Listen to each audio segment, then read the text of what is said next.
नमस्ते दोस्तों। आज सुनिए माता पिता की समझदारी। माँ, मैं किसके साथ खेलूं? मुझे भी आप अस्पताल से छोटा सा बच्चा ला दीजिए ना।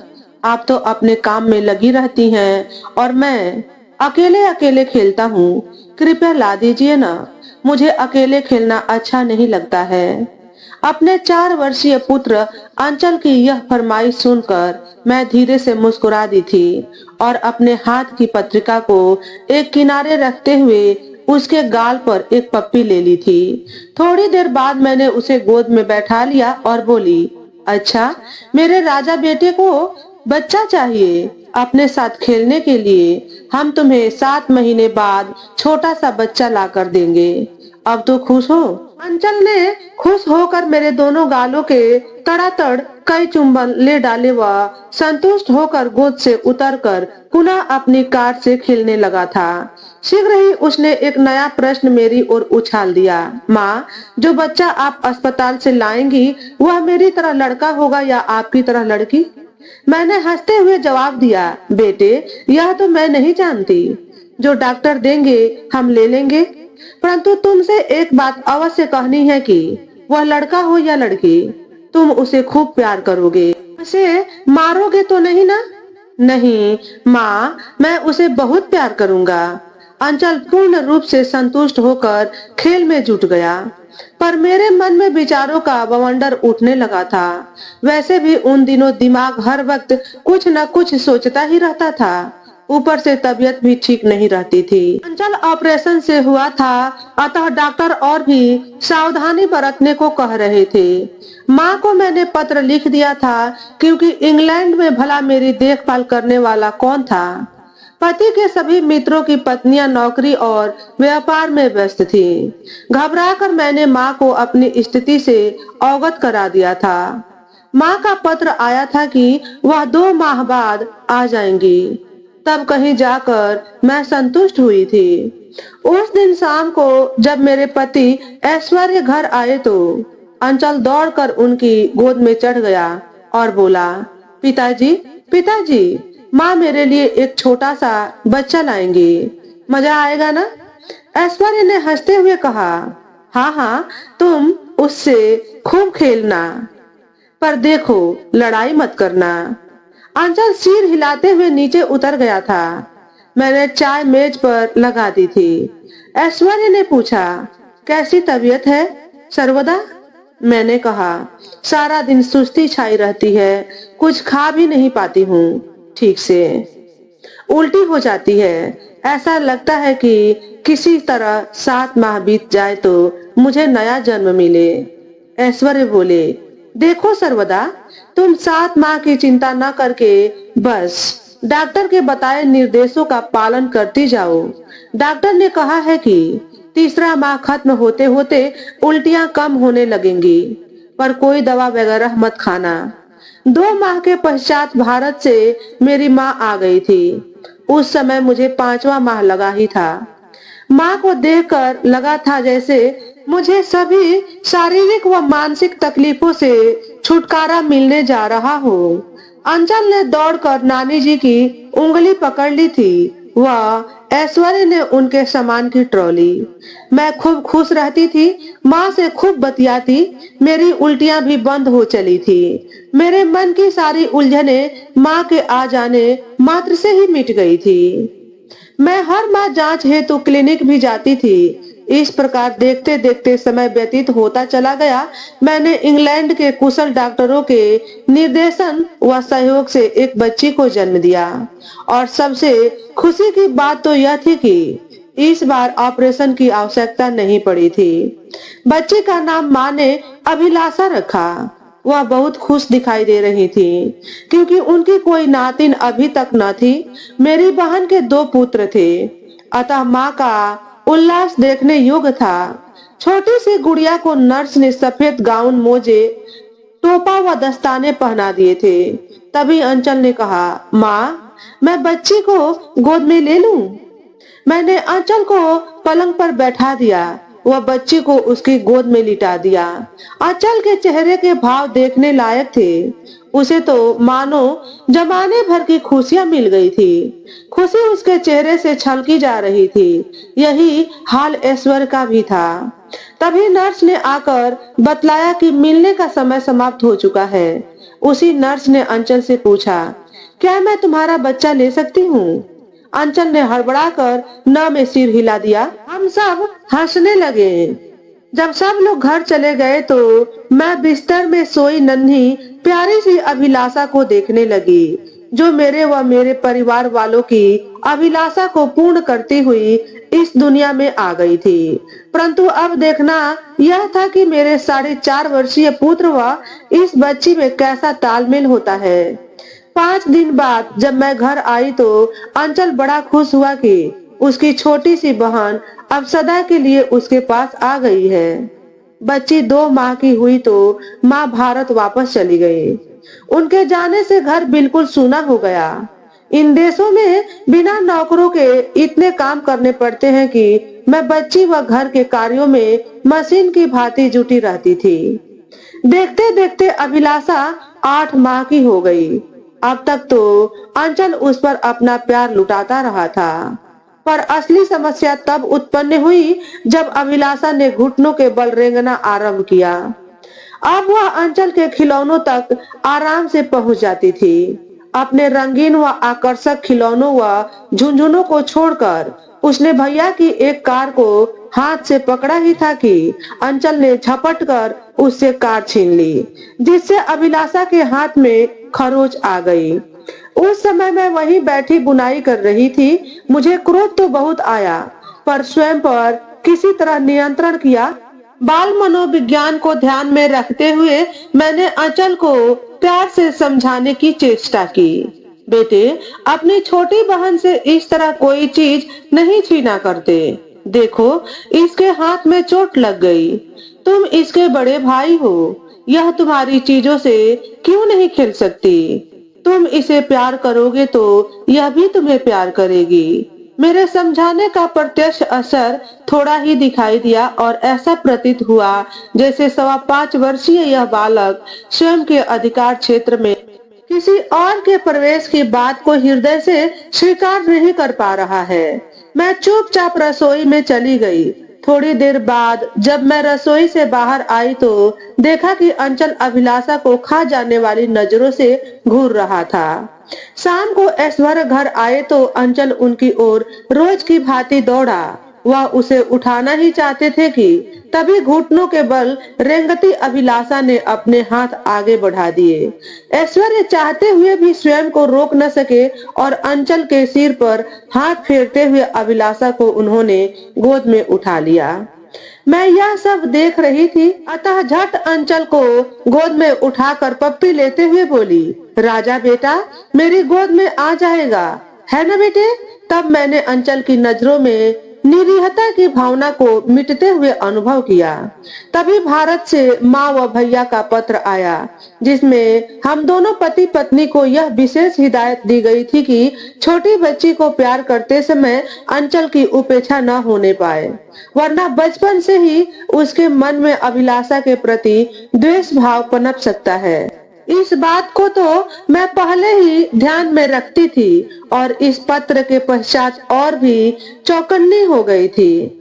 मेरे सामने तो अंचल का व्यवहार सामान्य रहता था, पर जब मैं किसी काम में लगी होती थी और छिपकर उसके व्यवहार का अवलोकन करती थी, ऐसा करते हुए मैंने पाया कि हमारे समझ तो वह स्वयं को नियंत्रित रखता था, परंतु हमारी अनुपस्थिति में वह अभिलाषा को छेड़ता रहता था और कभी कभी उसे धक्का भी दे देता था। मैं समय समय पर अंचल का मार्गदर्शन करती रहती थी, परंतु उसका प्रभाव उसके नन्हे से मस्तिष्क पर थोड़ी ही देर के लिए पड़ता था। बाल मनोविज्ञान की यह धारणा की विपरीत लिंग के प्रति आकर्षण न केवल युवा अवस्था में अपितु बचपन में भी होता है।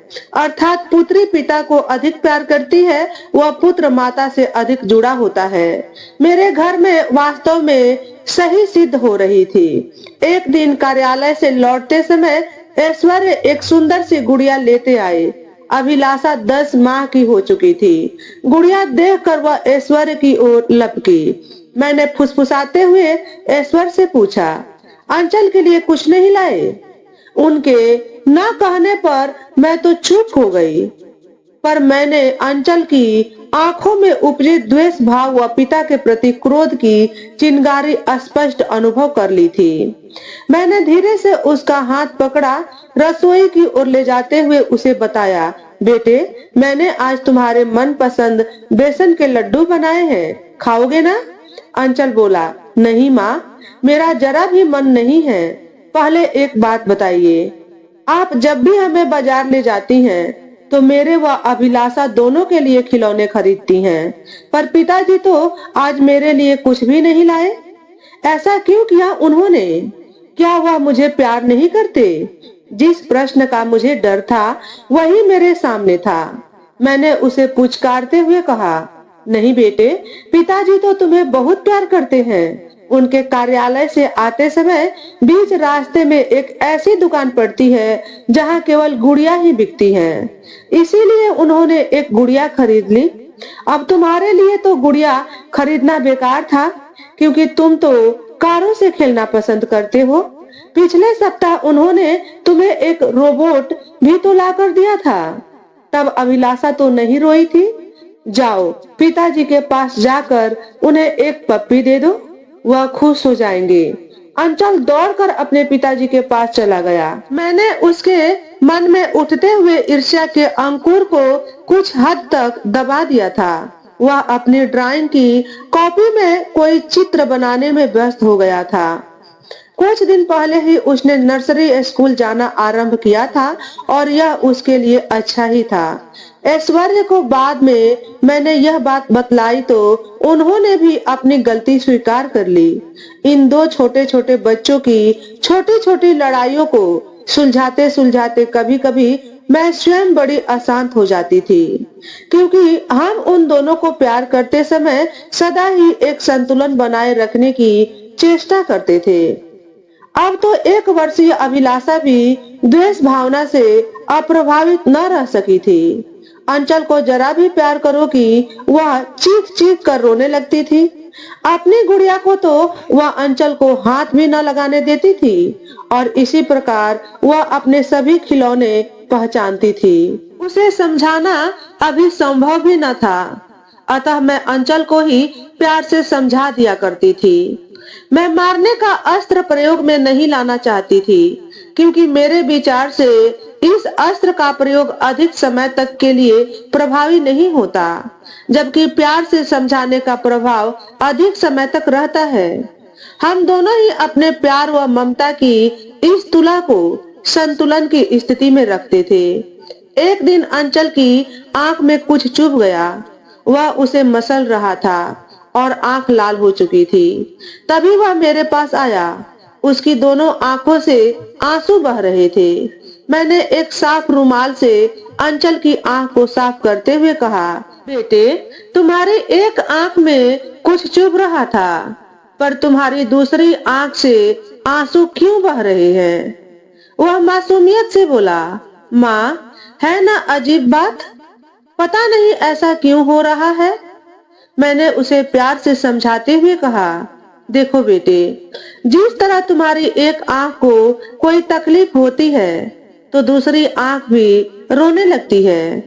ठीक उसी प्रकार तुम और अभिलाषा मेरी व पिताजी की दोनों आंखों की तरह हो।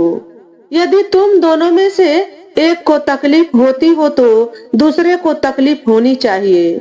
इसका मतलब यह हुआ कि यदि तुम्हारी बहन को कोई तकलीफ हो तो तुम्हें भी उसे अनुभव करना चाहिए, उसकी तकलीफ को समझना चाहिए, और यदि तुम दोनों को कोई तकलीफ या परेशानी होगी तो मुझे और तुम्हारे पिताजी को भी तकलीफ होगी। इसलिए तुम दोनों मिलजुल कर खेलो, आपस में लड़ो नहीं और अच्छे भाई बहन बनो। जब तुम्हारी बहन बड़ी होगी तो हम उसे भी यही बात समझा देंगे। अंचल ने बात के मर्म व गहराई को समझते हुए हाँ में सिर हिलाया। तभी से मैंने अंचल के व्यवहार में कुछ परिवर्तन अनुभव किया। पिता का प्यार अब दोनों को बराबर मात्रा में मिल रहा था और मैं तो पहले से ही संतुलन की स्थिति बनाए रखती थी। तभी रक्षाबंधन का त्योहार आ गया। मैं एक भारतीय दुकान से राखी खरीद लाई। अभिलाषा ने अंचल को पहली बार राखी बांधनी थी। राखी से एक दिन पूर्व अंचल ने मुझसे पूछा, माँ, अभिलाषा मुझे राखी क्यों बांधेगी? मैंने उसे समझाया, बेटे, वह तुम्हारी कलाई पर राखी बांधकर यह कहना चाहती है कि तुम उसके अत्यंत प्यारे बड़े भाई हो। वह सदा उसका ध्यान रखोगे, उसकी रक्षा करोगे। यदि उसे कोई तकलीफ या परेशानी होगी तो तुम उसे उस तकलीफ से बचाओगे और हमेशा उसकी सहायता करोगे। अंचल आश्चर्य से मेरी बातें सुन रहा था। बोला, माँ, यदि राखी का यह मतलब है तो मैं आज से वादा करता हूँ कि मैं अभिलाषा को कभी नहीं मारूंगा, न ही उसे कभी धक्का दूंगा। अपने खिलौनों से उसे खेलने भी दूंगा। जब वह बड़ी होकर स्कूल जाएगी और वहां पर उसे कोई बच्चा मारेगा तो मैं उसे बचाऊंगा। यह कहकर वह अपनी 1 वर्षीय छोटी बहन को गोद में उठाने की चेष्टा करने लगा। अंचल की बातें सुनकर मैं कुछ हल्का अनुभव कर रही थी। साथ ही यह भी सोच रही थी कि छोटे बच्चों को पालन पोषण में माता पिता को कितने धैर्य व समझदारी से काम लेना पड़ता है। आज इन बातों को 20 वर्ष हो चुके हैं। अंचल ब्रिटिश रेलवे में वैज्ञानिक है। वह अभिलाषा डॉक्टरी के अंतिम वर्ष में पढ़ रही है। ऐसा नहीं है कि अन्य भाई बहनों की भांति उनमें नोक-झोंक या बहस नहीं होती, परंतु इसके साथ ही दोनों आपस में समझदार मित्रों की भांति व्यवहार करते हैं। दोनों के मध्य सामंजस्य, सद्भाव, स्नेह व सहयोग की भावनाओं को देखकर उनके बचपन की छोटी-छोटी लड़ाइयां याद आती हैं, तो मेरे होठों पर स्वतः मुस्कान आ जाती है। इसके साथ ही याद आती है अपने प्यार व ममता की वह तुला जिसके दोनों पलड़ों में संतुलन रखने का प्रयास हम पति पत्नी अपने आपसी मतभेद व वैचारिक विभिन्नताओं को एक ओर रखकर किया करते थे। दरवाजे की घंटी बजती है। मैं दरवाजा खोलती हूँ। सामने अंचल हाथ में एक खूबसूरत राखी लिए खड़ा है। मुस्कुराते हुए वह कहता है, माँ, कल रक्षाबंधन है। अभिलाषा आज शाम तक आ जाएगी ना? हाँ बेटा, भला आज तक अभिलाषा कभी रक्षाबंधन का दिन भूली है? मैं हंसते हुए कहती हूँ। मैंने सोचा, पता नहीं बेचारी को लंदन में राखी के लिए कहाँ कहाँ भटकना पड़ेगा, इसलिए मैं राखी लेता आया हूँ। आपने मिठाई वगैरह बना ली है ना? अंचल ने कहा। मैंने हाँ में सिर हिलाया और मुस्कुराते हुए पति की ओर देखा, जो स्वयं भी मुस्कुरा रहे थे। तो दोस्तों, आज के वीडियो में बस इतना ही। अगर हमारे द्वारा बताई गई कहानी थोड़ी सी भी अच्छी लगी हो तो वीडियो को लाइक और शेयर करें।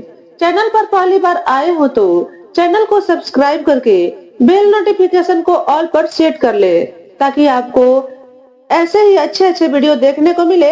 हमेशा खुश रहे, हमेशा स्वस्थ रहे। वीडियो देखने के लिए आपका बहुत बहुत धन्यवाद।